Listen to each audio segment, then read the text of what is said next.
Graduation season coming to a close and Dagon's dancing. All right, we'll show you that later. And millennials are often called entitled, but that's not the case when it comes to their investing behavior. They're quite responsible, actually. Millennials want their money to make a difference.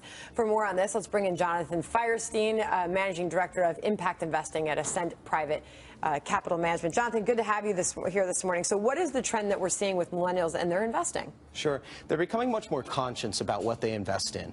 They care about making a difference in the world, and they're doing that in intelligently selecting. So what are you talking, green energy? Where are you going with that? Lots of things, social and environmental, things like education, health and wellness, alternative energy, energy efficiency. And is that because they feel an obligation or a responsibility? Like, where's that coming from?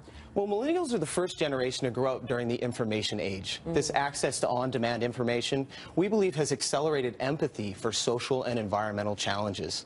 Millennials believe with this information that they can make a difference. And with $30 trillion of wealth transfer scheduled to come to the millennials over the next generation, this is becoming more and more important. Kat, let me tell you why the investing world is considering this so important. As a millennial yourself, you can weigh in. By 2020, Generation X and millennials will control half of all investable assets, or about $30 trillion. That was provided to us by PricewaterhouseCoopers. So, I mean, there's going to be a lot of money invested by millennials. I'd be interested to know if millennials, I mean, myself included, I guess, I'm not really investing in solar. If they will continue that, or if as you get older, aren't you supposed to get more jaded and disillusioned? And I think it happened to me a little young, but is this people invest in things like that more when they're younger in general? Is it just specific to millennials? It's not at all specific to millennials. People are individuals. They either have a social conscience or they don't.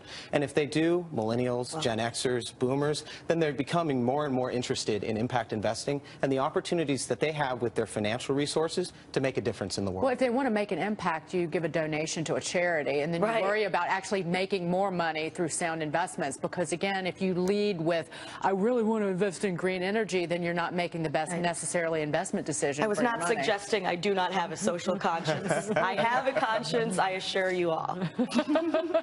What do you think about that? Is it better to invest your money with the maximum profit potential and then take some of your profits and give it to your favorite cause? Or is it better to put your portfolio to work for the cause? Well, both and maybe make less? Well, both are good. We certainly believe that people should start with what impact do they want to make, and then ultimately choose whether giving or investing is the best way to have the most impact.